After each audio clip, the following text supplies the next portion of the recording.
It's time for MacBreak Weekly. We just got out of the keynote, the WWDC keynote. We brought in developers, experts, editorial writers, even Andy Ihnatko to find out what it all means. Meanwhile, I'm going to get online and try to buy one of these suckers. MacBreak Weekly is next. Netcasts you love. From people you trust. This is TWiT. Bandwidth for MacBreak Weekly is provided by Cachefly at CACHEFLY.com. This is MacBreak Weekly, episode 303, the WWDC keynote.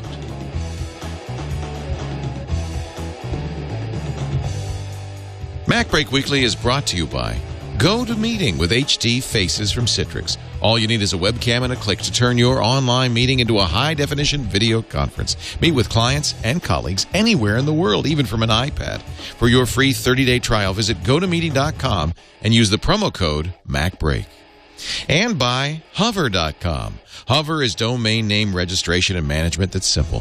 For 10% off your new domain, visit macbreak.hover.com and use the promo code MacBreak. And by Audible.com. To download the free audiobook of your choice, go to audible.com/MacBreak. It's time for MacBreak Weekly, a very special edition right on the heels of the keynote address at the Worldwide Developers Conference for 2012. I'm Leo Laporte. Joining us, a stellar panel to analyze some very, very big announcements. I'll go left to right here, starting with Andy Ihnatko of the Chicago Sun-Times, a regular on MacBreak Weekly. Great to see you once again. Guten hello. Gutenberg. Andy was great on TWiT yesterday. It's really nice to have you on TWiT. Yeah, there's actually going to be like the TWiT Ihnatko week. Going to be on yesterday, today, and then Wednesday, Tech News Today. All right. Wow, that's great. Well, we like having you on. It's. I like being on. It keeps me off the streets and off of the bath salts. Also here from Big Nerd Ranch, which is back in Georgia, right? That's correct. That explains the cowboy hat, because everybody in Georgia wears cowboy hats. Yeah, Aaron Hillegrass is here. He's the author of a couple of really great books on developing in Cocoa.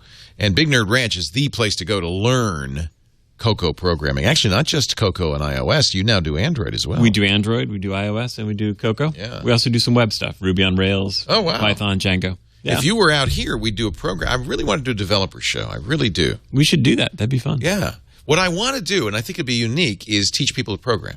Yeah, one like week at a time. Class, a week at a time class. That'd be you could follow along. We'll do it. And we'll figure out a way to work with Big Nerd Ranch. So on this show, my claim to fame is I was actually at the keynote. He was at the keynote, which ended, and he left early. How early? I did a full hour of the keynote, and then I got in my car and drove up here at high speeds so that I could actually comment on it. That is commitment. And I know a few things that you do not know because my body was actually there. We're going to have the physical representation of the keynote in just a moment. But let me introduce our other panelists. To my right, I very rarely see him anymore. Alex Lindsay is back in town. It's good to have you. So happy to be here. Yeah, you must have planned it, right, so that you could buy one of these things. I'm just really happy that I was. Just things sorted themselves out so that I could be here. We're thrilled to have you. And finally, Chris Breen, who is also with us on our live coverage today from Macworld Magazine, the Mac Daddy, Mac 911 column. Hey, Chris, good to have you. Thank you very much for keeping me on, Leo. Yeah, no, we need all hands on deck because, as far as I'm concerned, this is one of the biggest keynotes we've seen in a long, long time, with updates on iOS 6 and the newest OS 10 Mountain Lion. As expected, it is a developers conference after all. But rarely at a developers conference will Apple announce new hardware, and they did in fact announce new hardware. No Mac Pros, no Mac Minis, no iMacs, no iPhones, but 2 new MacBook Pros and a very exciting Retina display MacBook Pro. So let's first start with you, Aaron, because I know you were there. I was there. And here's what you do not know from the live blogs, and that is that Tim Cook was doing an incredible Steve Jobs imitation. I was impressed. We saw a little bit of it in a pirated feed, but I was impressed. He was really playing on the heartstrings, too. He did. Yeah. He talked very slowly. He would pause, and when he would become verklempt, he would do the namaste, hands in front of his mouth. That's a Steve like Steve. It was exactly like Steve. He did the namaste. Wow. He paced it, and he used the same words. He had the black shirt and the blue jeans. The shoes were different. He's going his own way on the shoe thing, but overall, he was working really hard to be almost exactly like Steve Jobs. He did not say one more thing. That is a trademark. He did not say Steve one Jobs more thing. thing. Steve would come back from the grave and sue his ass if he did. But he did say, "What do you think?" And I think that's the new tagline. Instead of one more thing, what do you think? I'm just saying. So, what do you think? All right. So, in the community of developers, and I guess I'm sort of representing developers, we have a verb that the rest of the world doesn't have, which is Sherlocked. So, Dan Wood had this tool called Watson. Yes. And it was very cool because it would go out over the web that. and it would get you flights and things also, and then it would reformat them. Right. And everyone loved it. And so the next time Apple did a version of OS X, they had Sherlock, and Dan's business was gone. Yeah, in fact, that was such a blatant case because Watson, Sherlock, you might as well spit in the guy's eye. So I was sitting there, and I was sort of keeping track of everybody who had been Sherlocked in this show. So it's a long list. We saw iCloud sharing. And if you're Dropbox and you saw iCloud sharing, you'd think, Sherlocked. With an API. Totally, with an API. So right now, almost every iOS app, if they want to have shared data, will write to Dropbox because Dropbox has an API. They couldn't write to iCloud previously. So that really, I think, sold a lot of copies of Dropbox, not copies or subscriptions to Dropbox because, that was the way to do it. But now iCloud will have that same capability, basically. Right. And then we had Read Later added to Safari. So the Instapaper people were immediately... Marco Arment was in the Twitter, and he said a 4-letter expletive. At first, I thought it was about that, to be honest. Yeah. But then he said, oh, no, this is what AT&T is saying. Because they got kind of Sherlocked, too, but we'll talk about that. Go on. The iMessage? And FaceTime on cellular. FaceTime on cellular. Yeah. We had the Growl guys who have been doing notifications on OS X. Yeah. They were solidly Sherlocked. They have recently gone for profit, so they're on the App Store. But I think they saw this coming. We've known iOS 6 would have notifications. Right. So notification centers. The Google Maps guys, of course, were replaced with the Apple Maps. They were solidly Sherlocked. Solidly Sherlocked. I think that might have been the biggest Sherlock. In fact, the Apple Maps almost feature to feature, in lockstep with Google Maps. Exactly. Just what we saw last week from Google is now all in the Apple Maps, which is kind of amazing. And then it seems like every entrepreneur I knew is trying to do photo sharing. Right. And so sharing of photo streams sort of Sherlocked all of them in one huge swoop. This was also, though, something that Apple had to do because Mobile Me had galleries, and there was a way to share photos using Mobile Me. That's going to be turned off at the end of June. Right. So Apple, we kind of knew, would respond in some way. What does photo stream sharing mean? It means I can say to you, hey, Aaron, here's my photo stream. Would you like to see it? How selective No, you can actually select it on a picture-by-picture basis, and you can say, I'm going to share these 5 photos with Aaron and Andy. Can I share them on a website or a gallery that I can then have a public URL? I don't know the answer to that. They haven't said that yet. Okay. That's what Mobile Me could do. And one of the big things with that will be convenience. Again, you have a lot of people in the Apple environment, which means their Apple TV and their iPhone and their iPad, and they don't have to think about it. And they don't have to go to a website, and they can just see all those things just kind of feeding into their different devices. Yeah. And it's cached. So if you were on the internet and while it's power napping, it's getting that data off the photo stream. When you get on the airplane, you open it up. You don't have to pay the $10 for the internet. You can see those photos that it downloaded for you overnight. I am going to we're going to take a break. When we come back, what we haven't done is kind of given you a synopsis for those of you. I'm sorry, I leapt right in. For some reason. Say again? We have Jason? Okay. We're going to do a complete rundown of everything we heard. But actually, before we do that, let's say hello to Jason Snell, editor-in-chief of Macworld Magazine, who did a great job live blogging. We were watching you carefully, Jason. There he is. Typing, yes. Yeah. Hi, Leo. Great to be here. So we just heard from Aaron Hillegrass. Were developers very excited? It seemed like, from what we were hearing, big oohs and ahs for a lot of features. Those guys are really excited about lots of stuff. They cheered about the fan being asymmetrical. Yeah. MacBook Pro. I mean, they're very excited. And also they did the old talk show trick where Tim Cook or Scott Forstall would mention a location, like, Korea. Yay! Yay! Listing off cities and countries. I noticed China got a lot of applause. I think a lot of Chinese developers were in the audience. Definitely. Or developers who wanted a piece of the Chinese market were in the audience. Could also have been that. Oh, yeah, and having Siri and also all of those Chinese web services available is a big deal. So what were your highlights? Again, you were in the room. You have probably a different perspective than those of us who are sitting outside on the curb. Yeah, I think I'm intrigued by what they've done with the MacBook Pro, having sort of updating the old one while introducing a new one. That's interesting. Mountain Lion, we'd already seen a little bit of a preview of it before. There were only a few new features there. And the big story is all the stuff that they're adding to iOS 6. I mean, that's the biggest part of Apple's business. And so upgrading and enhancing it. Presumably iOS 6 will be what runs when the new iPhone comes out. It'll come out with iOS 6. That's usually how they do it in the fall. So I think iOS 6 is just huge. The fact that they've got better Siri, and they're bringing Siri to the iPad. And then they ticked off a lot of boxes of things that just didn't work quite right. Like, the fact that Android had a huge lead with turn-by-turn directions built in, and they knocked that off. And fixing Notification Center so you can have access to some more stuff there like Twitter and Facebook. Making a deal with Facebook, I think, is a big deal because they were obviously kind of mad at Facebook last year over the whole ping thing. And they've made nice there, too. So, iOS 6, if I had to pick, although I'm intrigued by this Retina MacBook Pro because I suspect that it's the first in a long line of products that are going to have bring Retina displays to desktop computers, and I think that potentially this is the beginning of a process that leads to everybody just sort of expecting their desktop display to be high DPI. Not one word about a new iPhone, but that doesn't surprise me, right? Or surprise you, right? No, and I think it's implied, right? I think its existence is sort of implied by the existence of iOS 6. That's the trick, is they get the developers revved up on iOS 6 now, right? And their apps all get updated and ready for iOS 6, and then the flagship product for iOS 6 will be a new iPhone in the fall. So it's sort of, you can only see the silhouette of it right now, but I mean definitely that is going to be the flagship iOS 6 product. But there were a couple of things in the silhouette that were interesting. So, for example, the Passbook. Right. Is perfect for when they add near-field communications. Right. Where you'll be able to say, this is my pass for that sort of a purchase or this account. Passbook stores your airline tickets, your movie theater tickets, your loyalty cards like your Starbucks card.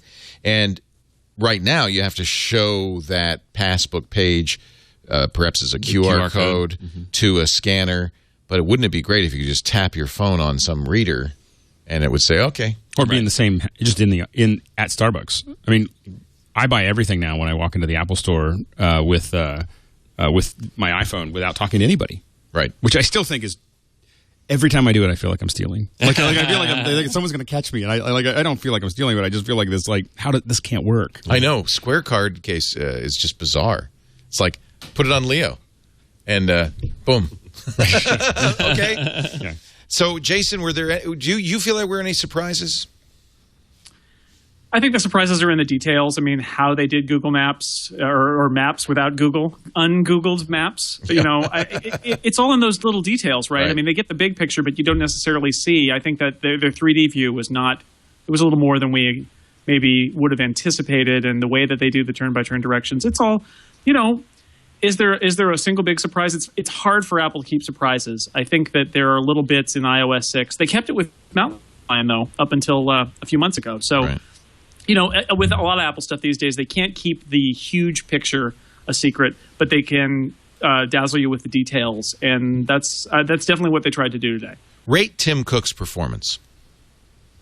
Well, he was like the MC. He was like not even the host of the Oscars, although maybe that. I mean, he came in at the beginning and the end, and he was fine. He gave the big picture about what Apple's all about without getting into any of the details, and he let those to the individual performers. So he did a fine job. I think we've all anticipated ever since Steve Jobs took a leave of absence way back when that Tim Cook was not going to be doing the Steve Jobs part. Right. It's nice to see him have a role and be present on stage at the beginning and the end to sort of tie it all together. But we figured that Phil Schiller would be out there, and it's interesting to see that they've got Craig Federighi and they got Scott Forstall, and they're really trying to build these guys up as the faces of certain parts of Apple's product line. So Tim was the ringmaster, and that's all he really needed to be. Right. And this was the first event that Apple's done. I don't think you could say this about the new iPad event, which was the last event. That you really didn't feel the ghost of Steve Jobs hovering over it. Now, I wasn't in the room.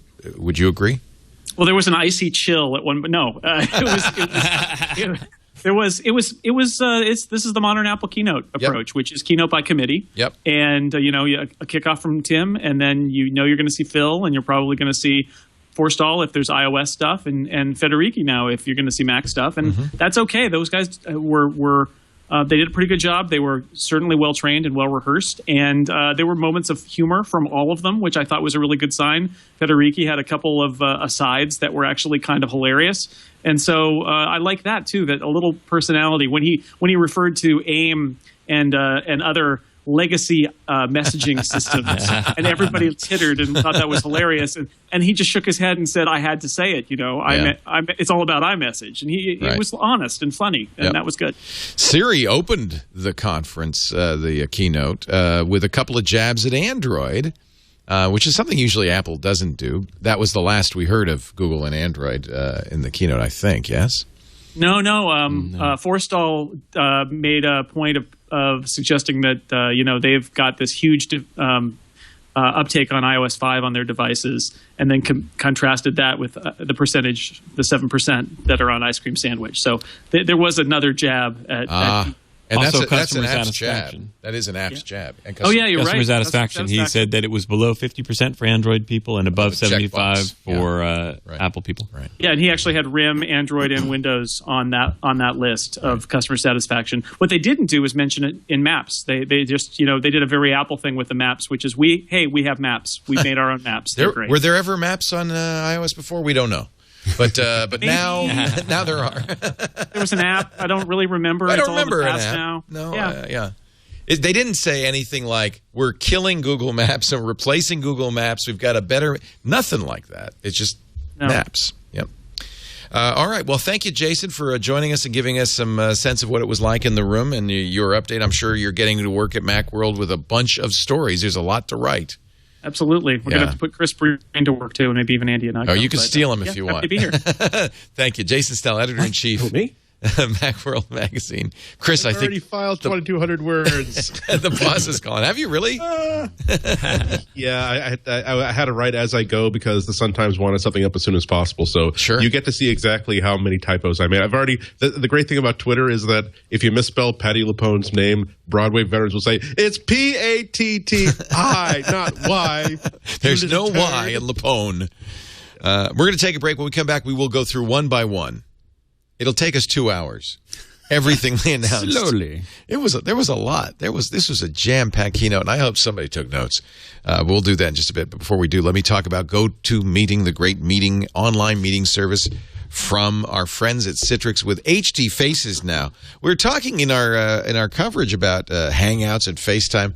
I don't know if you've ever used HD Faces, but this is, I think, the best-looking video I've ever seen over the internet. I don't know how GoToMeeting's doing it, but it's pretty impressive. And by the way, it works with the iPad too. So if you want to host a meeting from your Mac or PC, you can, and now people can attend it on their iPhone.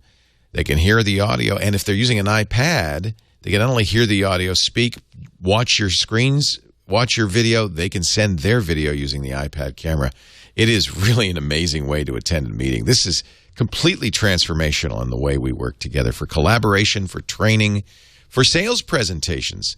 This is just the best way to go. I want you to try it free for 30 days. Visit the website, gotomeeting.com. The promo code is MacBreak on this. That's a 30-day free trial, and including you'll get the HD Faces as well. If you want to go to the website and look at the video, you'll really see, but I think you have to try it to realize how good it is. We did, in fact, a GoToMeeting meeting. I had 6 or 7 people all on iPads just as for fun in my office. It was amazing. It was really incredible. And because you can hold the iPad, you can show people things. It's really, really great. And the video is crystal clear. Anything with a camera and internet access can attend a meeting, can join a meeting, and you can start meetings on your Mac or your PC desktops with GoToMeeting. For a 30-day trial, visit gotomeeting.com. Use the promo code MacBreak, and we thank him so much for supporting MacBreak Weekly. I guess what I could do, I didn't take notes, but I can go down the list of Engadget articles. They will give me one by one. By the way, they didn't tell anybody, but they did. If you go to the store, which is now back up, they did announce, or not announce, but they did slip in new Mac Pros, not with Thunderbolt, but with slightly faster processors. Which means nothing. Yeah. It's not even worth. And no USB 3 either. No USB 3. This is really pretty much saying, and not Ivy Bridge, still Sandy Bridge. It's mostly like, yeah, we had a couple extra processors laying around, so here you go. Wow. I mean, hardly enough. This is exactly like when NBC was like extending Conan O'Brien's contract 1 month at a time. Yeah. It's like, we're not going to kill you, but clearly we're just keeping you along until we figure out what we're replacing you with. You've got your head on the chopping block. The axe is poised, but we haven't actually dropped it yet. The 17-inch MacBook Pro did get axed. It is no longer in the list of laptops. It's gone. No 17-incher. So you might want to go to the used market. They did introduce a new smart case. With the Retina display, I don't need it. I mean, the thing is that it's. I mean, this new Mac Pro is so. Right. MacBook Pro is so much. It's past amazing. I know. I wonder how much glasses. longer for the iMac, too. Apple did introduce a new iPad smart case that covers both sides, $50, and still has that fold-up stand in the smart case. But here is the list of things they did announce at the keynote. Oh, my God. Get ready. Should I just run through it as fast as I can? Because it's like start with one topic and then we can sort of gnash over that. Refreshed. They started with laptops, which was kind of interesting. Through us all, they said, and now first, new hardware. New MacBook Airs with the Ivy Bridge processor and USB 3. That's kind of a freebie that comes with Intel's new processor platform. New MacBook Pros with Ivy Bridge USB 3. A next-gen MacBook Pro with an amazing 2880 by 1800 Retina display. That's double resolution in both axes. Also USB 3. And interestingly, HDMI and dual Thunderbolt ports. This is a very high-end machine that will have SSD, 256 gig SSD drive in it, 8 gigs of RAM. The starting price, $21.99, much lower than any of us were predicting. It seems like a fairly aggressive price for that. Of course, not comparable with a PC or a Windows laptop, but still. Yeah, but they're not comparable with what they never is packed into this computer. I mean, this isn't. I've never seen so much performance packed into anything. It's amazing. Only half a pound heavier than the MacBook Air. It's almost as thin as the MacBook Air, roughly twice the size of a USB port, one on top of the other. This is an incredible device. They've got dual fans, dual asymmetric fans. The engineering on those is pretty cool. We'll talk about that in a little bit. And they've got now a new 720p FaceTime camera built into that. And a lot of battery. They claim 7 hours battery life. There's Diablo 3 on it. They say it's really good for Diablo 3. Obviously, they're doing a lot of that at one infinite loop. And one of the interesting things is it's all SSD drives now. All SSD across the SSD across the laptop. They will be updating their Pro apps, Final Cut Pro, Photoshop as well. They're working with Adobe. Autodesk they're working with as well. And Aperture will all be Retina. Now, they're going to do an interesting thing. Even though they did announce that Mountain Lion will be out next month sometime, they're going to ship all of these new MacBooks today. The new MacBook Pro with the Retina display will have updated apps from Apple, a new Safari, a new Mail, to take advantage of the Retina display. And the advantage there, I think, is also that they're not. You're probably wondering, why does Photoshop need to be updated for Retina? It's to change the display size. So it says, I'm looking at a Retina display, and I'm not going to make you wear glasses. Right. I'm going to make all those. Otherwise, it'd be too fine. You wouldn't be able to read it. Right. Apple's actually been preparing for this for years. So for developers, every time you installed the developer tools, there was a thing called Quartz Debug, where you could change the resolution of your screen, and you could test your application to see how it would look if everything was doubled up. Interesting. So we have actually been warned, and I would tell all my classes, you should always check your applications on this because the pixels keep getting smaller, and the population keeps getting older. So that's it. Thank you. As an older population, I appreciate that. 220 pixels per inch, not as high a Retina display, say, as the iPhone, but if a screen is 15 inches away from you, 220 ppi is pretty darn good. They said 26 million copies of Lion had been sold. There are 66 million Mac users now, 4 times the number 5 years ago. Mountain Lion, let's talk about Mountain Lion a little bit. A bunch of new features, of course, a notification center, dictation. Siri will be on Mountain Lion as well as on the iPad.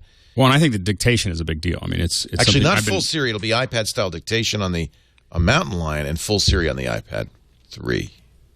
Right. But I think the dictation is a big deal. I've been using Dragon for 15 years, and it's really changes everything when you really start getting used to it. Power Nap, a new feature that Notification Center works even when your Mac is asleep, your PowerBook is asleep, and when you open it up, all the things that happened while you were gone will be popping up on your screen. Safari, much updated with a new unified search box. We knew this was coming, and thank God, because who liked having that separate Google box? Multi-device syncing, you can sync to your tabs and so forth. They briefly, in one line, mentioned a new Airport Express with dual-band Wi-Fi, 2.4 gigahertz and 5 gigahertz. Lion, as I said, next month, $20 to update all your machines, and they will offer that $20 update for everybody all the way down to Snow Leopard. So this is a big push to get everybody to upgrade to Mountain Lion. And considering the new features in Mountain Lion, including iCloud, document syncing, Notification Center, this Power Nap, I think this is a pretty desirable upgrade at $20. Doesn't it seem like Apple is getting users ready for the grand unification? Yeah. That is, we're starting to see all the features that are showing up on your iPad now showing up in OS X.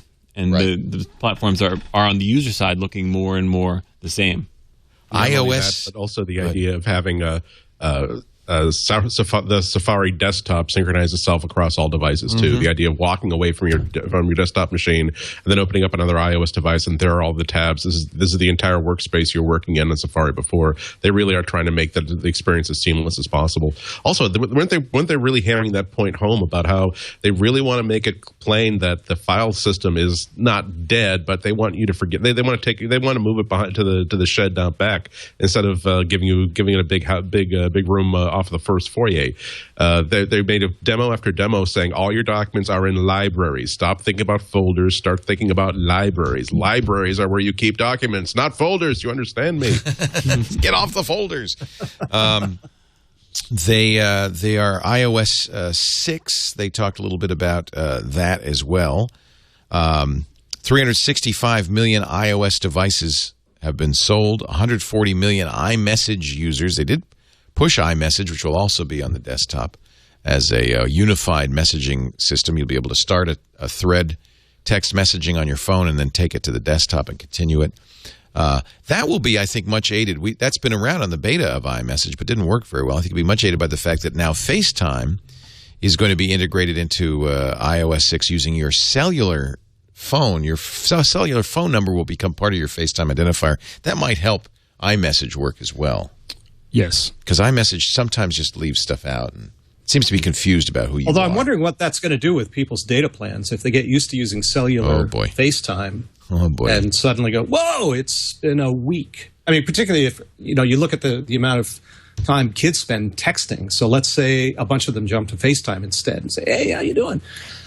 I think that puts FaceTime on the map as an alternative. I'm surprised they got the carriers to agree to this. I'm sure that the carriers agreed because it's going to use cellular minutes or something. Well, it's going to use data. Exactly what Chris is talking about. I mean, it might use minutes and data. I bet you not. I bet you it's just data, but it's a lot of it. I mean, data's enough. If they jump you over your data cap. Yeah. You know what? Now that they phased out unlimited data plans almost across the board, AT&T's still stuck a little bit with it. Now that's probably what the turning point was. I think it might have been why they were all slowly turning them off. Is Apple saying, "Here's the deal: we're only going to do this for a while, and then we're going to flip this on. You need to do whatever you're going to do." Yeah. Do you think this also indicates an LTE phone is coming up? Ah, interesting. Sure would work a lot better with LTE than 3G or Edge. That's what I'm thinking. Interesting. Siri updated to put features back in that were on Siri when it was a third-party app. Things like OpenTable booking. The ability to launch apps, that's huge, I think. Rotten Tomatoes reviews, Yelp reviews, sports scores. They really made a big deal about the sports scores. They must have done a deal with MLB or somebody for all of this. It's actually a pain in the neck to try to find those quickly when you're... Is it? It's not a pain in the neck, but you have to go find... You have to do a little search, and it is nice to just be able to just say... Here's a weird search that Phil showed. Who is taller, LeBron or Kobe? And it did it. Yeah. Said LeBron is slightly taller. The really cool undertone is that if Apple's going after Google with replacing Maps, they're also really going after Google by replacing search. They're really making the point home that Siri doesn't just translate your speech into a web search. Right. It tries to understand the sort of information you want. It tries to get that information from a source that Apple knows can handle that stuff well, and then it's going to reformat that information in such a way that's relevant to that kind of information. The fact that they are rolling out, they only had a couple different widgets, for lack of a better word, when they introduced Siri. There's one for stocks, there's one for weather. Now it really does seem as though every time there's a discrete piece of information that people are going to be searching a lot for, they're going to roll out a special Siri widget so that you will see an actual sports scoreboard. You will actually see a sort of a baseball card if you're looking for player stats. And I think that this is just the tip of the iceberg. If you ask, if in iOS 6.5, if you ask Siri, I've got onions, I got a bell pepper, and I've got 2 pounds of ground hamburger that are about to go bad. What can I make with it? It will actually give you 3 recipes and also format them not just as ASCII text, but as nice formatted recipe cards. Pretty cool. One of the things that most people don't think about, but us developers think a lot about it, is Siri is essentially a server-side technology. Right. And it's always getting smarter, just like Google search is always getting smarter. And it's kind of hard to push that as like, hey, now it's release number 12. But I think they did a nice job by adding in some features like the sports scores so they could say, oh, look at how much smarter it's gotten, and you can get that feeling like it's making progress. I think Google faces the same thing, because they want to say, we've made these incredible improvements on our search, but they have no way to say, hey, it's Google 12. Right, it's inch by inch, yeah. not big jumps. Big global integration of Siri, too, now in Canada. In fact, many more nations, including China.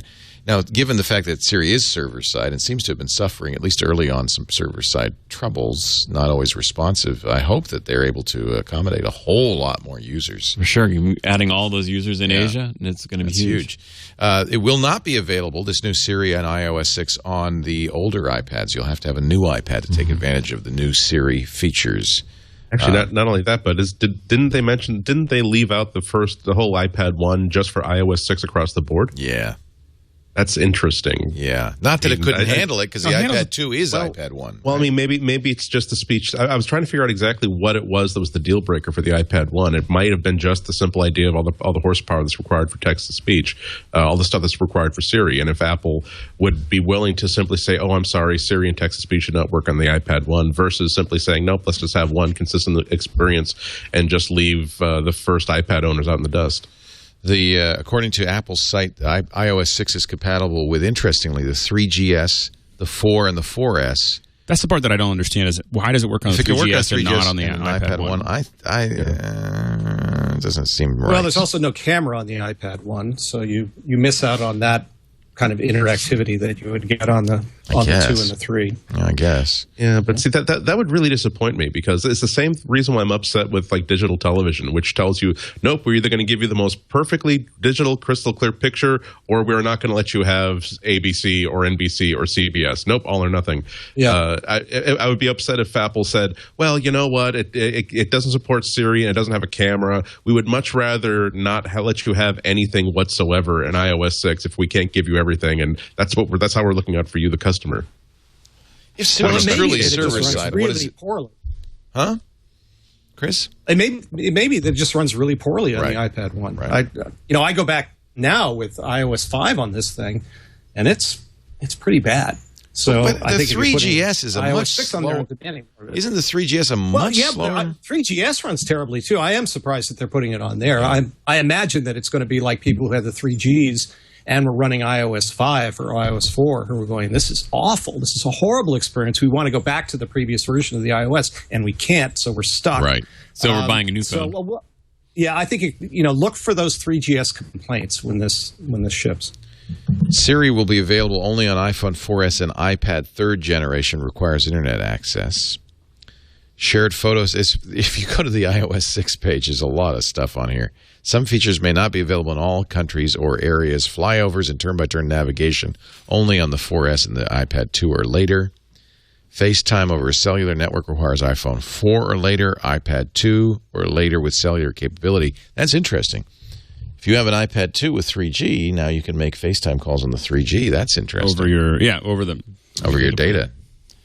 I still think that there's somewhere off in the distance, at least somebody at Apple thinking about the fact that they could buy a carrier with cash.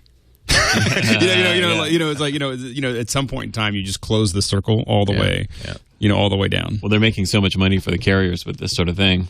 I'm just saying, you just think about what would happen if you were just taking all of that.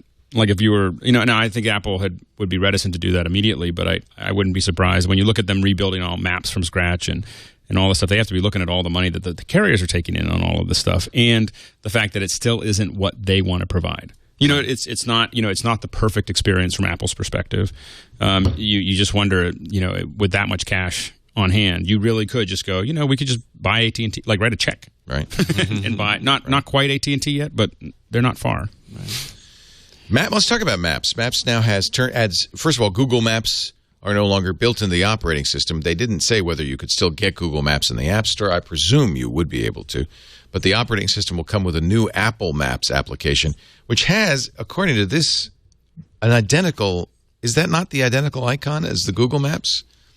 Slightly different, but only slightly. Oh, only slightly. Now you're taking a right turn or left turn, whereas before you were just there on 280. It's still one infinite loop. But I think it wasn't. This map wasn't owned by Google, though. This is something Apple put in. That was an Apple icon. It was Apple using Google Maps, but I don't think that they. Wasn't this a Google app though? It is, but I don't think that. But Apple made the icon. They shipped it with the computer. I don't think that it's. Yeah. Okay. It looks like the same thing. The big difference, of course, is that now instead of just simply showing you a map point for the Apple campus, it's actually showing you a turn-by-turn direction endpoint. Right. To me, turn by turn was like copy and paste. Everybody knew it should be there, and Apple really took the time to do a good job. And the way they integrated with Yelp and Siri, to be able to say, now you know where I'm going. Where can I get some gas along that route? Right. That's a huge step over anything else. And some interesting things. For instance, a pop-up that says faster route available due to traffic. We could reroute you. Would you like to? And you could say reroute. These are nice features. And then it's crowdsourced data about the traffic. They must be tracking the phones and seeing how quick your phone is moving through traffic. Of course, anonymously. Yeah. Let's also make sure we give credit where credit is due. This isn't like a fantastic new feature that the hand of man hasn't had their hands on before. Maps and navigation has always been a huge limitation of iOS versus Android, where every Android phone comes with absolutely kick-butt navigation, including speech to navigate. So I'm looking forward to burning a lot of gas and killing a lot of birds over the next 2 or 3 days, trying to figure out exactly how well this works compared to a similar modern Android phone. That was a joke. Andy will actually not be killing any birds. Only incidentally, only with my carbon off-gassing through a very, very old car. No animals were hurt in the production of this MacBreak Weekly. But I think for a long time, I think that at this point, just like phones, like cameras, small cameras are facing extinction. I think that this is pretty much the end of GPS, those remote GPS units. I feel bad for. There's another Sherlocked device. Yes. Especially because they're going to add, just like Google announced on Wednesday, Apple also has a small air force of planes flying over major metropolitan areas doing 3D mapping. Dogfight. I could just see the Google and Apple planes getting in a little bit of tiff. I hope they're not armed as they fly over. It's quite a process to do this. Well, now, let's ask you, because I think you probably know more about this than most, Alex. Is it just kind of like Street View, where you just fly over with a special camera? Well, Street View is only capturing 2D imagery. So with Street View, what they're doing is they have, I believe it's 6 cameras that are, they're basically looking at every different direction, and then they've calibrated the cameras. The cameras are calibrated together, so they know exactly where one should end and the other one begins, and then that's seamlessly being stitched from camera to camera. And that's a pretty straightforward process. Typically, the 3D technology that we're looking at here is what we call photogrammetry. And what that is that we look at, if you look at an object from 2 or 3 different points, and you can identify points on that object that are the same in all 3 cameras. Like, I know that this piece of detail, it's usually just the tip of something or some detail, but I know that this is there. These match up. I then can triangulate where all those cameras are down to millimeters, and then I can map all the other points, from that piece. And if you get enough points, and again, that's the question. How often do you have to? You fly back and forth. It's actually probably circular. So most likely, what you would do is a series of what I would do if I were doing it would be a series of circles that move, because you're trying to get around every. Because there's certain things that you really have to do. You have to get all the buildings from different angles and typically different altitudes, and then you also need to know where they cut off and where the other buildings begin. And what's important there is the parallax between it's actually really important to look at the points, the parallax between the buildings. This was stuff that we used to do by hand in the mid-90s. And now if you get like that 1, 2, 3D catch, which I think I recommended a couple weeks ago, that gives you a really good example of what they're doing on a server level. Got it. If you want to see how that works and how well it works, that's, the Autodesk works really well. It's very cool. So that's basically 1, 2, 3D catch is basically a micro version of probably something that's very similar to what these guys are using to map it. The way I did it with Sarah Lane on iPad today, and all I did was take about, 10, 15 pictures going around her. And can you catch that over my shoulder? And it gives you kind of a 3D model. This took less than a minute. And this is a free application. I remember you doing this with me in the studio. You had to put dots on my face. Yeah. You actually were drawing on my face with magic marker. And then when you don't didn't come off for days. No. And then look, you can look inside her. That's what it looks like from her point of view. Inside her head. This is the same better technology. Than what I did. Yeah. In fact, this 1, 2, 3D catch is actually the same software that I used on you ages ago. This is just a much more refined version of that. It's pretty stunning what you can do. Yeah. All right, so the ability to see what it would look like flying over a city is cool, but is it actually useful? I think it is, because I think that one of the things that's a good question. We've had orientating this yourself in Google Earth for a long time, right? Yeah, and I think it's been useful there too. The more realistic it is, what I find is it's easier for me to orientate myself in a city as to what I'm actually supposed to be looking for. Right. I'm supposed to be looking for that building or that piece, and if I'm trying to figure out where I want to go, being able to actually, the more realistic it is, and for people like me, it's really important when we're prevising. Like we're trying to figure out, okay, we're going to put the camera over here, or we're going to do some event, or we're going to plan something. It's much better if I know exactly what it looks like. And with Street View, for instance, what's really important, which Apple doesn't have, is the ability to know if it's still there or if it's really there. Like you see a Starbucks there, but you don't know if it's really there until you open up Street View and look at it. Yeah, I mean, do you think they'll do Street View in the Apple Maps in version 2? I don't know. I think that Apple may, because I think that Bing has kind of gone to a 3D modeling approach, and I think Apple may do that as well, where it's not a 2D. I think 2D is I think that was a great start, and Google did a great job, and I think they're kind of bound into that. But I think the next generation of this is to do more photogrammetry that's more detailed at the street level. So some kind of street view. But a 3D more of the technology that you're seeing here. Because this is the next generation. When they started Street View, doing what they're doing now was not really possible. Right. Well, I certainly hope that they bring this out of cities and into suburbs and rural areas as well, because a 3D view of a city may not help me that much because, it's just nothing but large buildings. I go, well, is that the large building I'm looking for? Because I can't see down into the cracks of the streets. But if I'm in an suburban area or I'm in a rural area, it's, oh, yeah, there's that oak tree, or there's the guy over there by the hydrant, and he's still there. And so I can use that to find out where I am. So I think one of the things, I hope initially this is really kind of a widespread sample instead of just, here are the major cities and take a look around. One of the things I think is important is eventually some kind of API or something that people can actually feed. We're talking about crowdsourcing, but being able to feed some of that data back in. One of the great things about Google SketchUp, it's not Google SketchUp anymore, just SketchUp, was that it was totally integrated with Google Earth. And so you could literally be in Google Earth and say, send this to SketchUp, and it would send the 2D representation of that building, the satellite imagery, and then you could build a 3D model of your building. So if you're an owner in Harare, Zimbabwe, or whatever, you could have your building built and then reinserted back into Google Sketch or into Google Earth. And people could choose to turn those on if they're in Google Earth. And so it is important because Apple's not going to be able to cover the whole world effectively. I mean, this is going to take decades, for them to do it themselves. There's got to be a way. I think it's really important for them to think about a way that municipalities that want their city covered next, for tourism purposes, for e-commerce purposes, they might want to invest in their city being covered before Apple might get to it. In terms of tourism, I think this Yelp integration is huge because when I'm traveling, I'd much rather stop at a local restaurant with some character than at a Chili's. And it gives you the ability to really easily say, where can I stop for a decent meal on this next hour? Chat room made the same point when they're searching for apartments or a hotel to stay at. Right. You can get a look at what that looks like. I think that's very valuable. But there's a big barrier to entry. Google's been driving these Street View cars around for years. Right. And they have a lot of them. Well, I think that Apple, in a nod to Google, is using unmanned drones, which is working out pretty well, except in Pakistan, it's impossible to map anything. Keep on getting shot down. Before they can, when you're shot down. They also announced Facebook, speaking of privacy concerns, Facebook and Twitter, not only in iOS, but also on Mountain Lion. You'll be able to tweet anywhere, anytime, and I presume they didn't show it, but Facebook integration would also be there. Facebook will be very much part of iOS.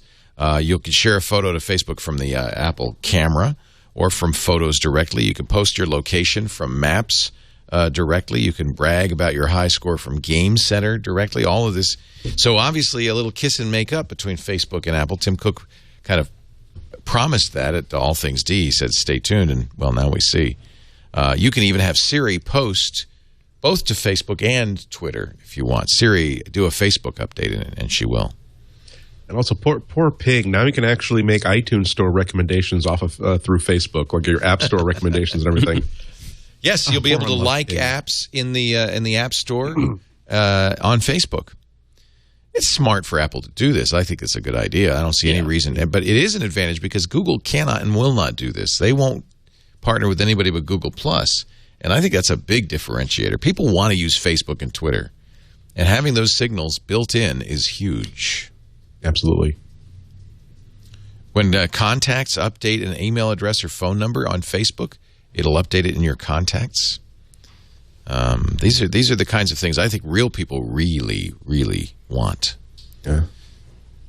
Well, and I had to wonder how much of this was Steve versus Tim. That when Steve talked about Facebook and Ping, he talked about Facebook's onerous terms, which is not a way to further a business relationship. Right.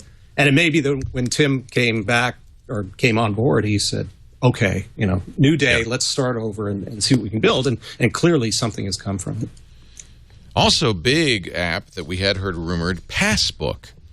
And as you mentioned, this is a very interesting app, more for what it says about what Apple's planning in the future than what it's doing right now. Right now, you put your airplane boarding passes, your movie tickets, your retail coupons, your loyalty cards in your Passbook, and then the QR code or barcode lets you check in. But if you add NFC and perhaps add a wallet and credit cards to this, suddenly Apple controls a lot of commerce. That's exactly right. This is the infrastructure for a major play. And again, I don't think you need NFC. I think that if you Apple, again, just the Apple ID is good enough for payments and pretty much wherever we want to go. Mm-hmm. I think this is the tip of a very big. Square doesn't have an NFC. It just says here I am. Well, again, you walk into the Apple Store. You log on to the Apple network. Right. It knows who I am because it knows that I'm Alex Lindsay at whatever, and so I go up to a box, I turn it around, and I say in my Apple Store app, and I buy something. I just walk out of the store. Right. I don't even talk to anybody. I just literally just buy something and walk out of the store, and it knows all of those pieces. And I believe that one of the things about the Apple Store is I think it's this research project for Apple to redefine how people buy stuff at your store.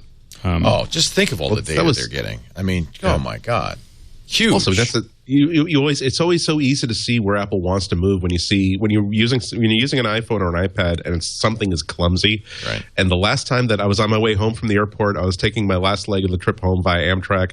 I had to buy my ticket. I could buy my tickets via the Amtrak app through a credit card and then had to go pick them up manually.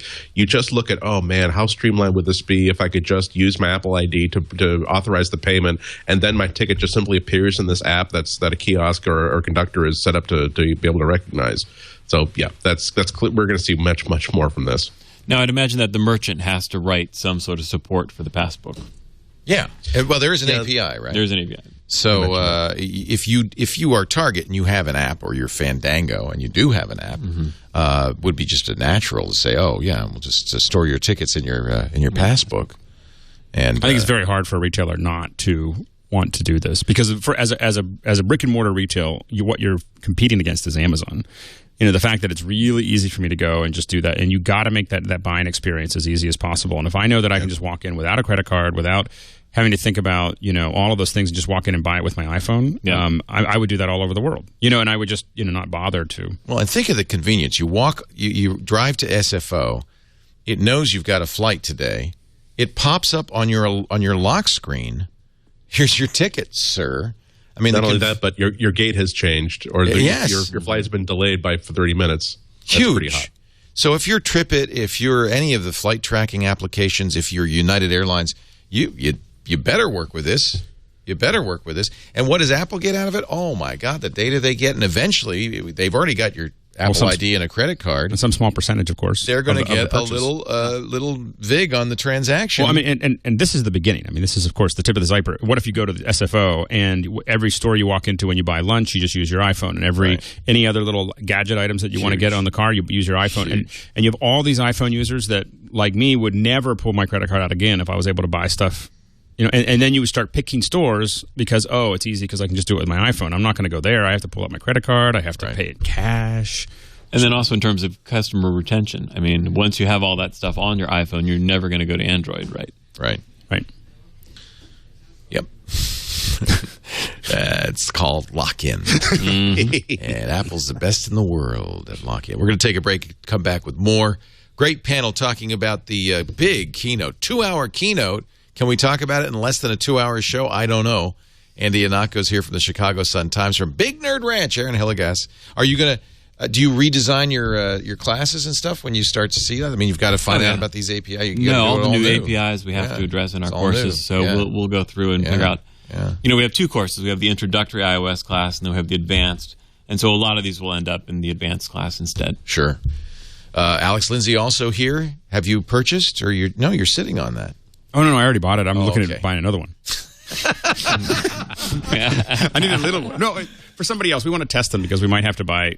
We have these remote kits that we do. See, I think the fact that they're thin and light and still have this kind of resolution and power. Well, the big thing for us is being able to USB 3 means that we can now integrate HD cameras into every USB 3 slot, as well as having the HDMI outs and the Thunderbolt means that I can hook a bunch of cameras into it. We have a lot of remote kits. They've got dual Thunderbolt and dual USB 3 too. That's pretty hot. That's a lot of connectivity. Yeah. In a very thin package.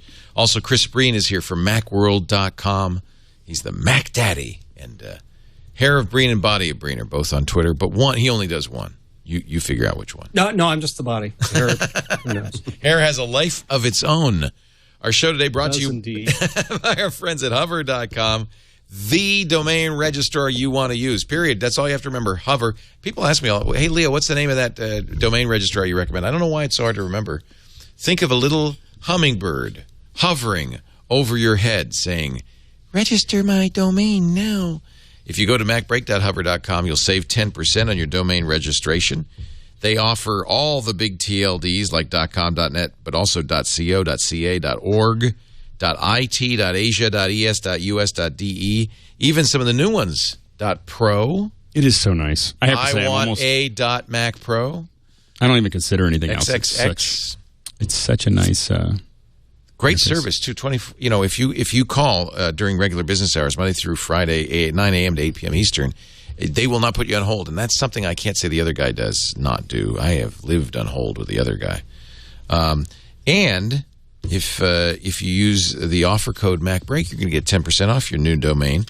If you want to move your domains over, it's really worth doing that. In fact, they don't say this in the ad anymore, but I think it's really true. See at the top there, 866-731-6556. You can call that and say, hey, Leo said you'd help me move my domains over for free. Normally they charge $25 for that concierge service. I think they'll throw that in. And you can move all your domains over. It's $10 to move a domain, but you get an additional year. So it's a really good deal. And by the way, privacy is built in. There's no upsells. It's just very straightforward. So just try to remember this because, I understand you're not registering a domain right now. I want a Mac Pro. I know. I want a Mac.pro. Yes. Update our Mac.pro. Look at all those domains. Hover.com. Go to MacBreak.hover.com to find out more. And don't forget to use the promo code MacBreak when you buy to save 10%. From the great folks at... Hover is definitely the Mac of domain registration. They are. They're clean, simple, user interface focused, support focused. That's a good way to put it. It's probably why they advertise on MacBreak, because they know you're quality people. And it's less expensive. And, well, a little bit. I mean, it's really nice. We're talking about thank you, Hover, for supporting MacBreak Weekly. We're talking about all the new stuff We're not even close to done, There's a new feature on the phone. This is straight from Android. Send to voicemail when somebody calls. This has got to be my favorite collection of life-changing features. They finally updated the phone app for people like me who just do never want to be bothered by phone calls. Don't call me here. If a phone call comes in, you can, instead of just simply dumping the call, you can also tap a button and have an automatic response sent out. You now have better granularity on who gets access to your ringtone. So you can just simply say, look, if the caller is inside my address book, let the call go through. If he's not inside my address book, don't bother me. Or as they're ringing, you can reply with a message, decline it and remind me later. But custom messages as well as canned messages. And they can even have location-based reminders to call back. So remind me in an hour when I leave, when I get home, or when I get to work to call this person That's back. really good for me because if I don't see someone, I completely move on and I forget that they ever called. They are like us, obviously. There's Do Not Disturb. Mm-hmm. And you can even say, hey, do not disturb except for my boss. So you can even make, if they're in my VIP list, for instance, they can disturb me. I think the VIP list is so key. Is just That's because awesome. I hate, just in case you're wondering, I hate being called on the phone. And so it really has to be someone that I need to talk to want to pick it up. Right. So if your kids call, they can get through, but nobody else can. You can set up a schedule for Do Not Disturb so it's automatically every night or whatever. You have quiet time. I like the reminders, and the location-based reminders have always been a nice feature of Siri and reminders, but now it's in the phone app, too, which is just really rough on the battery. Oh, I can only imagine. Anytime I do a location-based one, I know that my battery's just going to go toast. Because it's always checking. Where am I now? And that's true. The power nap feature, I was wondering how much battery life that's going to take if your laptop is downloading photos and backing up while it's supposed to be sleeping. You're supposed to be sleeping. Take a nap. Take a nap. Mail has been improved. It does updates too. Yes, it does. It does the software update automatically. And I am a little leery of that because there are certain apps that I want to be updated and other ones I don't. Because maybe I'm sure you could turn that off. Comply with some sort of Apple regulation, they've had to pull a feature out, and I don't want to update because I want to keep that feature. Right. I hope that there's an option just to say no, don't grab stuff automatically. I'll pick it up myself. This VIP list is cool, too, for not just for phone, but for email. It's kind of like priority mail on Gmail. You have a VIP inbox that when messages come from mom or your boss or your kids or whatever, they automatically go to the VIP inbox. It's easier to add photos and videos to mail messages, apparently. We mentioned Safari, huge changes there all over the place. I can't even go. Yeah, this has been a big update on iOS 6. It's funny because I thought this was going to be incremental. A lot of people were saying, "Oh, this is going to be a minor update." Aaron, how does this rank with iOS 5? Was huge. iOS 5 was huge. This in my mind is largely incremental. A lot of these features that you're talking about are nice, but not earth-changing. How about this one for accessibility? They really focused on the fact that autistic kids have really gotten great results using iPads for communication devices. And now in the accessibility features, you're going to have guided access where you can say only this part of the screen can they touch. Mm-hmm. And they can't exit this app. Not just good for autistic kids, for all kids, for toddlers. So the number one thing until my kids got to a certain age, you couldn't let them. They would constantly hit the home button and drop out of the. They because that's the one thing they could see. Okay, hit the home button. Okay, push it. Now and then they'd be frustrated. Well, and then they would group. They would figure out how to hold down and group all your apps randomly all over your iPad. So I think guided access is going to be nice for everybody who's got kids. Yeah, it was great to talk about autism, but it's just anybody with a toddler or employees with short attention span. I could do that to my employees. Did you see that? Go ahead. That was kind of the one blip. I mean, getting outside of the content and talk about presentation, that was the one area in any Apple keynote in any memory that I've had where I didn't really understand what the product was for, what its main features were, or who it's being aimed at. It just seemed a little bit scattershot. But of course, I wasn't actually present. So, but that's the first time that even like watching something via a live blog, I couldn't really grasp. It's usually so well honed every single message they sent that here is what it is, here's why it's important, here's why it's awesome, boom, next. So I thought that was kind of interesting. I think that the autism references, while they're they're good. I think they were a little bit of a distraction. I mean, it's an amazing thing to make that available, and I think that it's been so successful in that community that it's really clear about why they included it. But I think it also distracted from all the other things that is going to be available for. And they touched on it a little bit.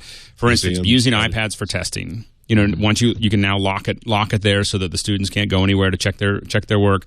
That is going to be that's big massive. For schools, when you start looking at stuff like that combined with iBooks. There's this Trojan horse that Apple, this kind of building thing where Apple really has the opportunity to reform education. And the conference was for developers. And when you see that, you think, hey, now I can start doing kiosks with iPads, which is very exciting. Speak for yourself, Aaron.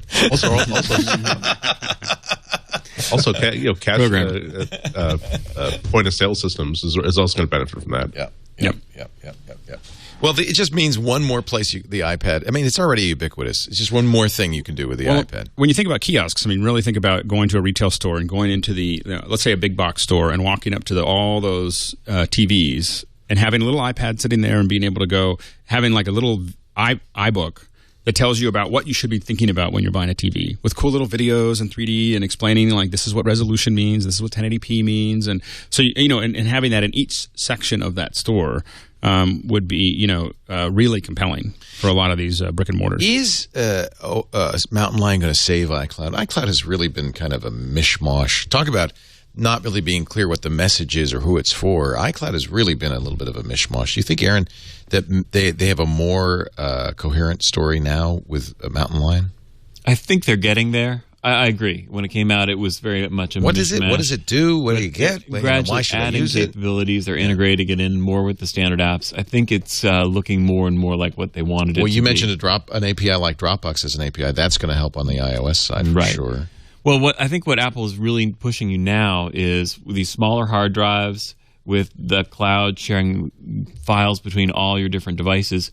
Whatever you're holding in your lap right now is just a cache of what you work on, whereas your hard drive is now on the cloud. So that makes sense because these new laptops, for instance, are all much smaller hard drives because the SSD, they're much smaller. Yeah. But that's going to be okay, is what Apple is telling you, because that's not your hard drive anymore. It's just your local cache. So you said, how are you going to be able to live with 256 gigabytes? That's massive, really.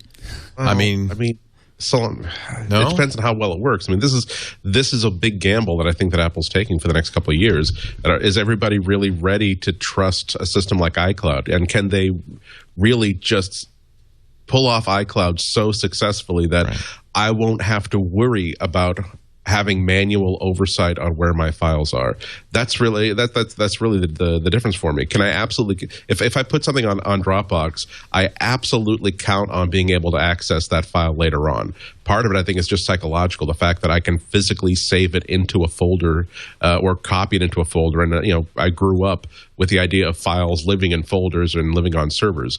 But the first time that I think that a presentation has been synced via iCloud, but then my iPad can't find it or can't download it, that's the last time I will ever trust iCloud for everything. Yeah. Anything. One question, so a lot of us were watching it because we use a lot of Google Docs. And there was like, oh, well, finally you can edit files and having them changing. But the one question that I had that I wasn't clear of, and maybe I just missed it, was whether it's possible for you to share these docs with anyone else. It looks like it's a very personal experience. So you can edit something in Pages and then open it up in your iPad and then open it up in another computer, and you're editing it all, at any one place. But can you have multiple people? It's called file locking, and it's something that you have to solve if you're going to have cloud. Right. I don't think that they've solved that yet. I'm sure they don't do that. Although the photo stream sharing is an indication that they're headed in that direction. They're getting smarter about it. Yeah, because that's still the key thing that the Google Docs does that no one else does. Speaking of sharing, I've been browsing around through the Mountain Lion pages on Apple's site, and they mentioned not only Facebook and Twitter sharing on Mountain Lion, but Flickr and Vimeo, which I think is really great. I'm very happy to see that. Yeah. And there's a little tiny small print that says Facebook integration coming this fall. So Mountain Lion will come out next month for $20, but the Facebook integration may take a little longer. That sounds like they made that deal last night. Yeah, exactly.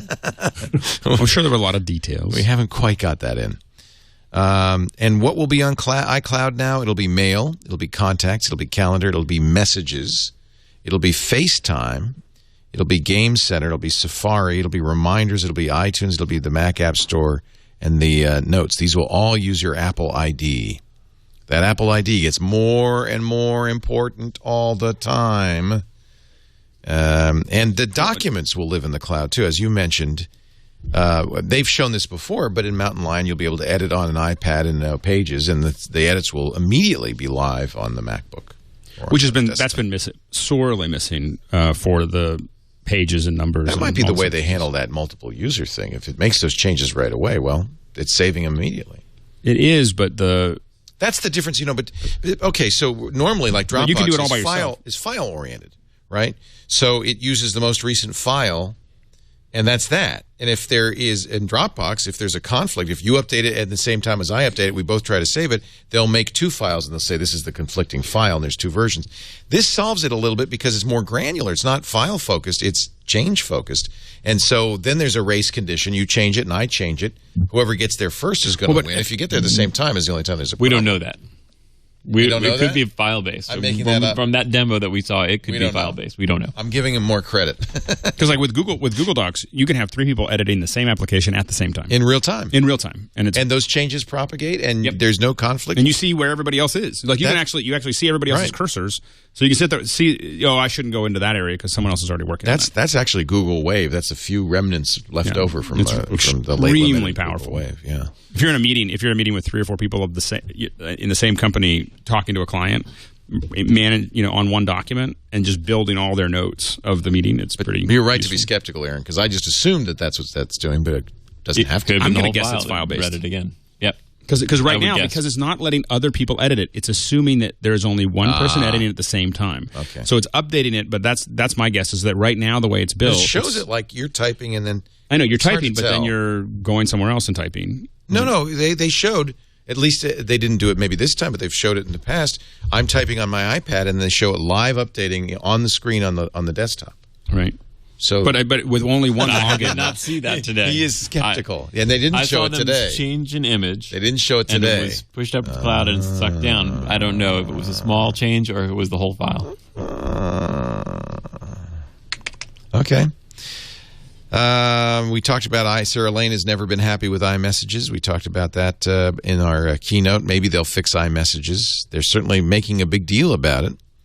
iMessages will now be running on all iOS devices and on all Mountain Lion devices. So you can start a message on your phone and then continue the conversation on your desktop. And this is just really the continuation of the merger between the two operating systems. I like it. I mean, if it really works. Just slow, drawn out. You could send photos, HD videos, contacts, and attachments. So although it is going to be a little bit shocking the first time I get that message and my phone vibrates and my your computer iPad notification dings center. And the computer you have that with Skype. Have you ever had that with Skype where suddenly everything goes off? It's I've had that happen. Yeah.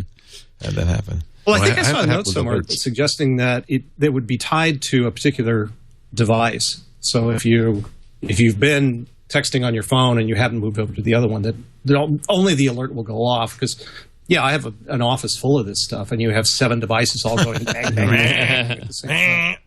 So they'll notify you on wherever you have typed last.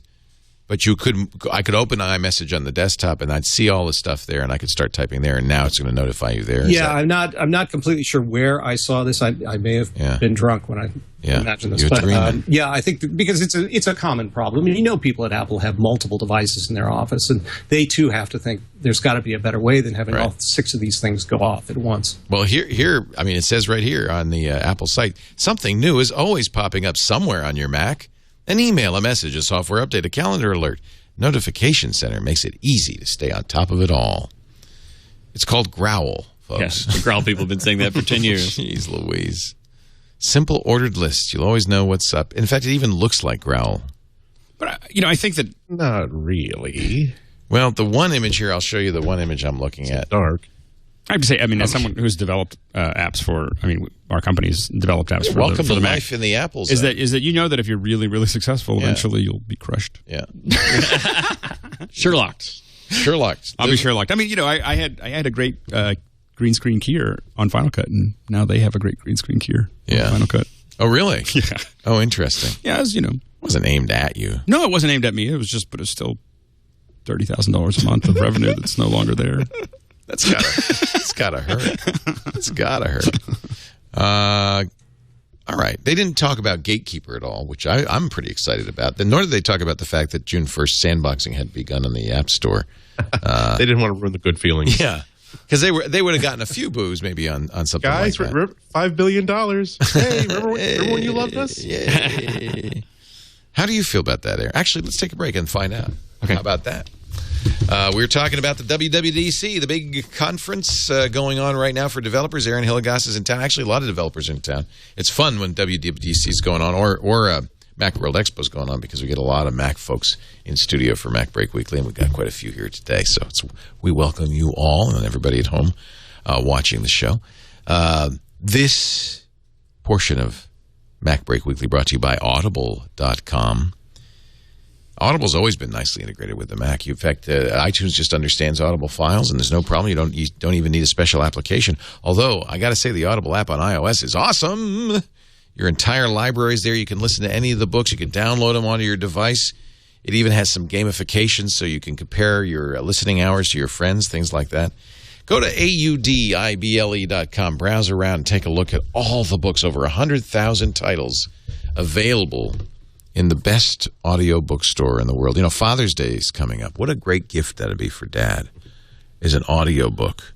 Something like The Road, Cormac McCarthy's great book about father and son traveling down. It's kind of grim, but... It's real grim. Depends on whether you like your dad. Treat your favorite storyteller to the performances he'll love. They've got a special page. Giving Dad a gift. Definitely not.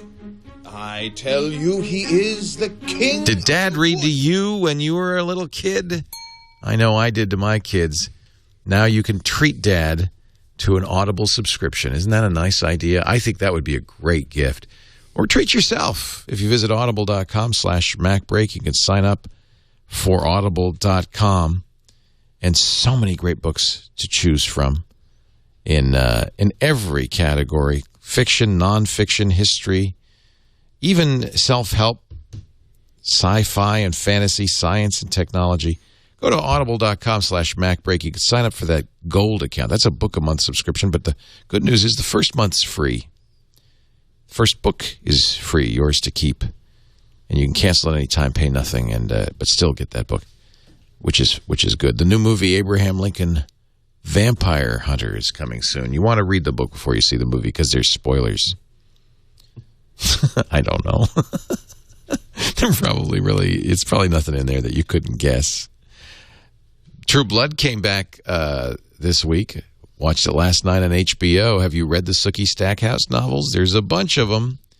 It's a great series, and if you love True Blood, you'll love Sookie. Start with the first, Dead Until Dark. Sookie Stackhouse, Southern Vampire. I tell you, Audible's a great place. It's fun just to browse around. When people get together, Audible fans get together, one of the things we really love to do is say, hey, what are you reading? What's new?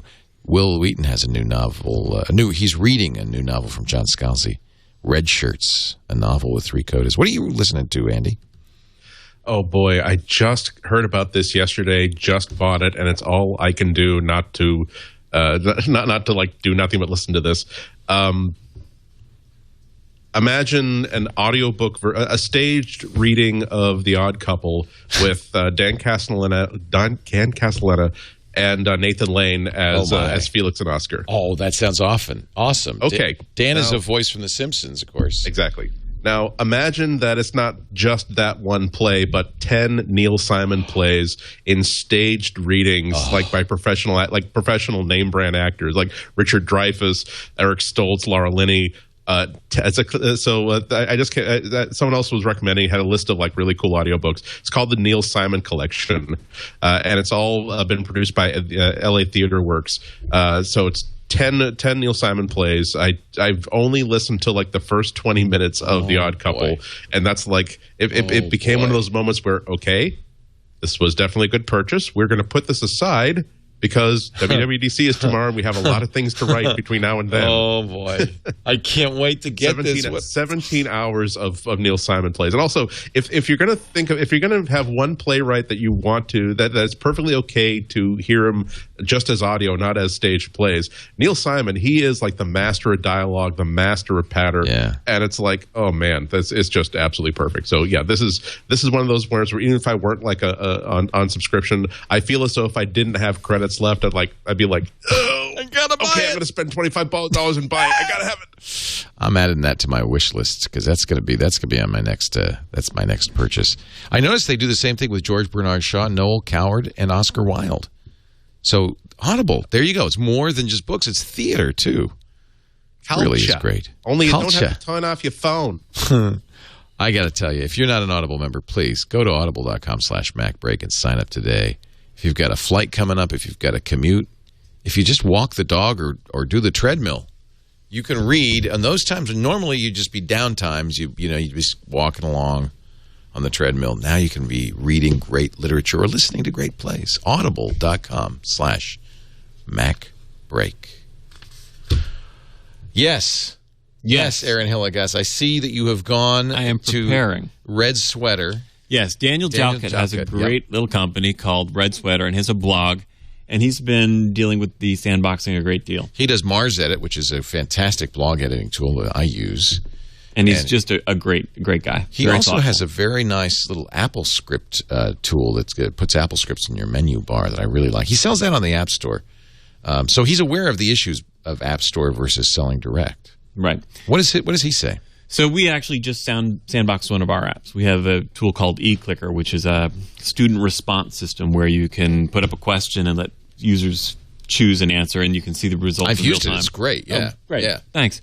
Well, we just sandboxed it in preparation for the change in the Mac App Store, and it was fine. And overall, that's sort of what most of the developer community thinks is that sandboxing is a good idea, right? Because it gives users a very clear idea of what they're approving their app to do, and that's something you really want, right? Is the worst thing you can do is what ended up with Microsoft, where they were self-extracting .exe files, right? You train your users to double-click on an application to run it to install something. So the gatekeeper idea of being able to say, I'm installing this app, it wants to be able to talk to the network and the file system. Okay, I'm fine with that. That's gatekeeper versus. How is sandboxing and gatekeeper related? Sandboxing is what you do at your end as a developer. You say, I am signing this application, and I am saying that it only wants these entitlements. Okay. And the gatekeeper is the interface to that.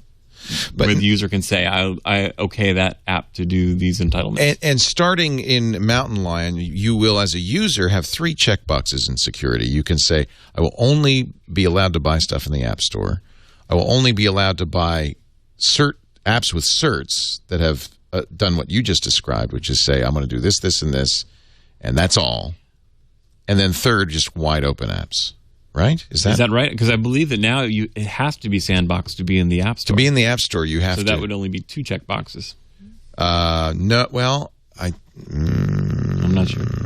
I think there is a middle ground where it's not in the App Store, but they have agreed to comply. They've signed it. Yeah, they've signed it. Yeah. What makes us in other words, nervous? you could do more if you're selling in the App Store. There's things you just cannot do, like you can't have a demo version. Right. So if you want to do that, you would sell it on your website. But if you wanted to assert security to your users, you'd say, but it does have a certificate. It is sandboxed. The things that most developers are concerned about is that the entitlements are not fine-grained enough where you can say, I just need to talk to the network for this one reason or this one thing. It's a very sort of broad strokes, and it doesn't give the user a clear idea of what your app is doing. So that's Daniel's big concern. Right. The other concern is that some people are worried that checkbox that you're talking about is going to push it so that now everybody has to sell everything through the App Store and pay their Apple tax for every purchase that happens. That's a reasonable fear because I think that is where Apple wants to go, but I don't think they'll ever go there 100%. I don't think they're going to do it. I don't think they're going to force anybody to do it other than the fact that people like me... Culture will do. Culturally. I mean, I know that if an application is not very expensive, especially if it's like a little application... If I don't see it in the App Store, I just kind of go, it has to be really unique. I love like really special. Otherwise, I'm just like, no. Yeah. I won't buy it. Really? Yeah, because it's just too much trouble. I got to pull out my credit card and stuff like that. Like I really am. And the other thing is that I open up a new computer. Like I buy my new. So easy. The biggest thing is that when I open up, like I bought a new computer today. When it shows up, I'm going to log into App Store. I'm going to log into the App Store and just say install. And I'm going to put all these apps back on, and then I will go through the hell of adding the other applications that I have to go add. With all the weird little where did I put that serial code? And go through my database to find the right serial numbers, and I'm kind of over that. What are Breen, what are your readers saying about the iOSification of OS 10? Do they welcome that? Because that's part of this. Yeah, I think, the old-time users are afraid, and they take it to the extreme where they say, well, Apple is going to lock us in, and we're not going to be able to do anything anymore. Originally, people were thinking, well, AppleScript won't work, and Automated won't work, and they will. They're going to work fine. So, again, the people who like to tinker with their stuff, and there are a lot of people who've been using Macs for a really long time and are like being able to get into the library folder and muck around with preference files and throw things around. They're concerned about it. I don't know that their concern is necessarily warranted much of the time. They look at the Pro apps and look at something like Final Cut Pro 10 and think, well, this is the direction. Look, they're really abandoning the Pros, even though there's some fabulous capabilities in these things. And so think that, well, maybe the Mac isn't for us anymore, and that if we want to do really high-end stuff, we're going to have to go somewhere else and do it. But I think those people who have come from the iOS as their initial experience have come to the Mac and go, oh, good, this is very much like what I've experienced before. So that Launchpad for them makes complete sense. Right. But to me, it seems like a completely stupid feature.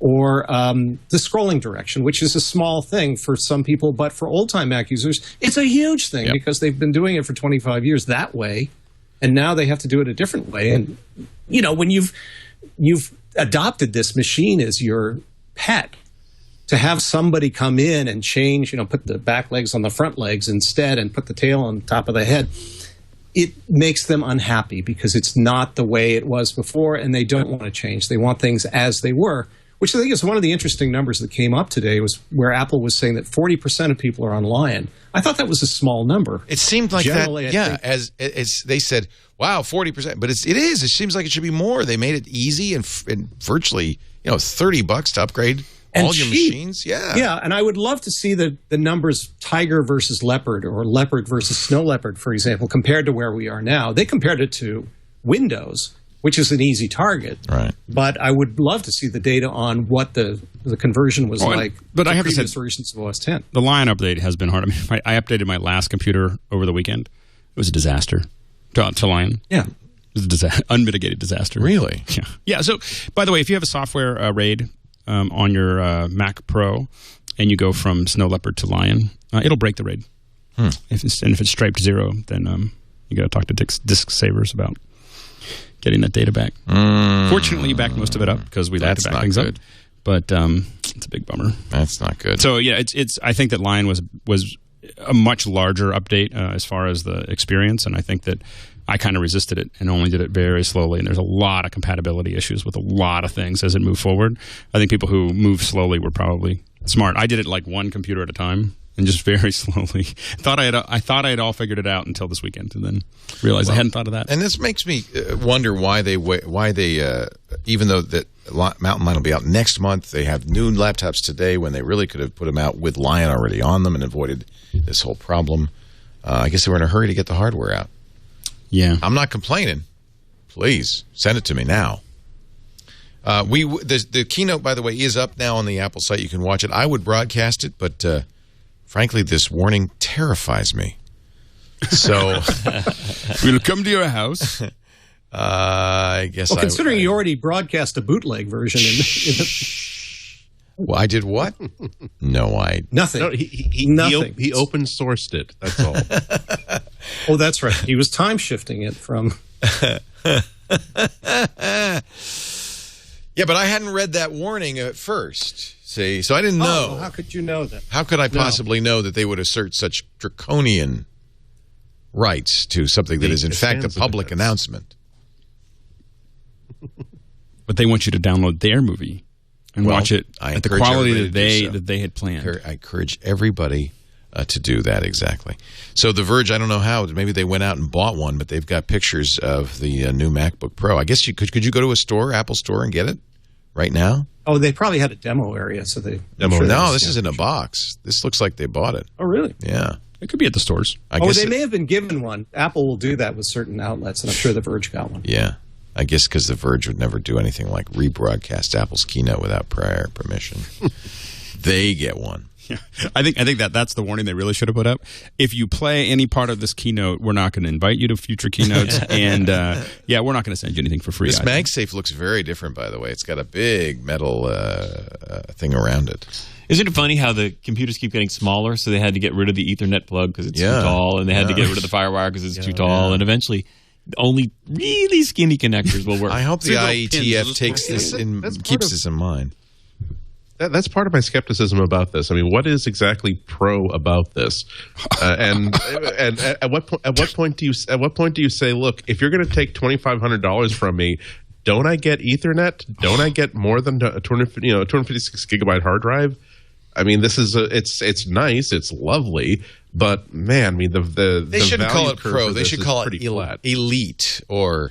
They should call it effing extreme. FX. I mean, the thing is it's got 2 Thunderbolts, 2 USB 3s. It's got. I mean, this thing is the most monstrous with an HDMI out to from a boot. Connectivity point of view. But with SSDs and fast. I mean, that's all I gotta say. I mean, I'll take the. This is the computer I've been waiting for my entire life. See, here's the difference, Andy. You and I think about the cost. Alex does not. I just think about how many cameras I can hook into it at one time. I think Alex is rapidly turning into the Scott Bourne of this show. The thing is, so I want people to know is that I'm not buying these for myself personally. Exactly. Like it's not your money. It's a company that and these things generate. I'm not wealthy. They generate revenue. That's right. They are. This is not my home computer. My home computer. I don't have a home computer. I just have I have my iPad. But this is stuff that is working. They pay themselves off in weeks. I just wanted to say. I just like to tease you. Although I have to say, whenever I wander by Pixel Core, there's always like 7 or 8 new boxes of new stuff. You have the best toy budget ever. And we need a lot of toys. Actually, this is a good moment for me to speak. We do contract programming, so I have a whole team of nerds at home probably listening right now, and I want to say, no new laptop for you. It doesn't make you more money. Hey, tell us a little bit about Big Nerd Ranch and your upcoming classes and so forth. So, do Big you Nerd only Ranch, do them in Georgia? Do you ever do No, we do them in Atlanta, but we also do them in Amsterdam. So next week we're doing an iOS course in Atlanta, and the week after that we'll do the same course in Amsterdam. Fun. Yeah, we have a great little place where you come and stay for the week, and we take care of everything, the room and board. And we send you home again. So that's going on. I'll be at the Apple Store in San Francisco on Wednesday talking, and Boys to Men are coming on after me, so you definitely want to be there. It'll be busy. Wow. And we do contract programming, so we develop applications for people, both iOS, Android, and desktop. And if you want to learn desktop programming, we teach that as well. So if you want to learn Cocoa programming, we're doing a class in August. So do you do any coding anymore, Andrew? I do some coding, Aaron. A company gets to a point where you have to do a lot of management stuff. So, how much coding do you do, though? None. Yeah. But it's a hobby for me. It's not my business. That's true. And like you took the class, right? I took the class. It was amazing. And it's a fun hobby. Really, it's really the world's great class. best hobby. Yeah, it was a really great class. And I didn't take it with the intention that I would write code. I took it with the intention that I could talk to coders in a useful way. Yeah. Like, I understand how that structure works. So when I'm thinking about applications, which we're actually going to be most likely contracting through Big Nerd Ranch, that I can think about that structure, so I can explain this is what I wanted to do, knowing what's possible and not possible. But there were people that were in the class that were definitely coding, and it's just a great class. I think that is the way to learn it. And I think sequestering yourself is different than buying a book. Sequestering yourself in a room, talking to someone who really knows what they're doing, is much different than reading a book. Well, so you need a space to experiment and somebody to kind of keep you on track. Yep, so that's a different experience than the book. Yep. With the book, I hope that you have that space and maybe someone to mentor you a little bit. Yeah, no, I need the class. Yeah, the class. I'm coming to the class. I'm just too ADD. Man. And what's fun about coding, a lot of people don't realize, is all the little small victories. Mm-hmm. So a lot of people think they don't want to be coders, and then once you get into it and it's so fun. You do this little fix, and then it works, and you're like, oh. Look at that button. You get 20 little victories in a day. Yeah, that's true. Whereas when your management, it's you get a victory every year or so.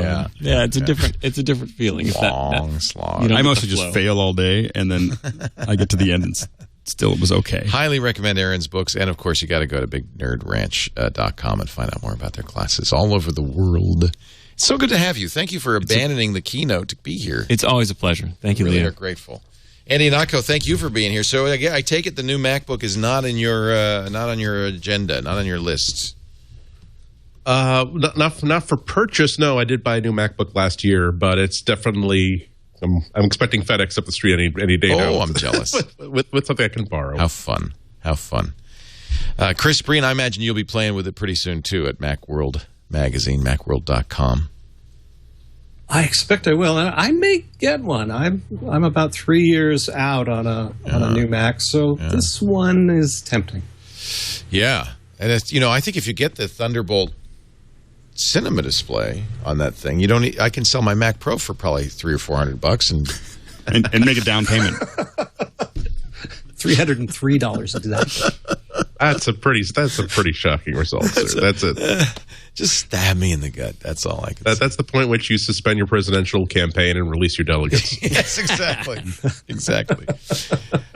Thank you for being here, Chris and Andy and Aaron, and thank you, Alex, for coming home just for this event. Are you hitting the road again soon? Yeah, I'll be in. I'm hoping to check in from London next week. Wow. So I'll be there for next week. But we hope to have you for next week. Yeah. And we thank you all for joining us. We did this a little early, so don't tune in tomorrow for MacBreak Weekly. Actually, what we did is we flip-flopped with Scott Wilkinson and Home Theater Geeks. Michael Fremer will be his guest. They'll be talking about audio. It should be a lot of fun. Home Theater Geeks, normally at this time, will be tomorrow on twit.tv. And we'll be back the following week, 11 a.m. Pacific, 2 p.m. Eastern Time, 1800 UTC, every Tuesday with MacBreak Weekly. Don't forget, coming up in about an hour, it's, a little less now because we got out of here on time, TNT, Tech News Today, and they'll have more about the keynote and more analysis and information as well. Thank you all for being here, and now it's time to get back to work. This break time is over. See you later.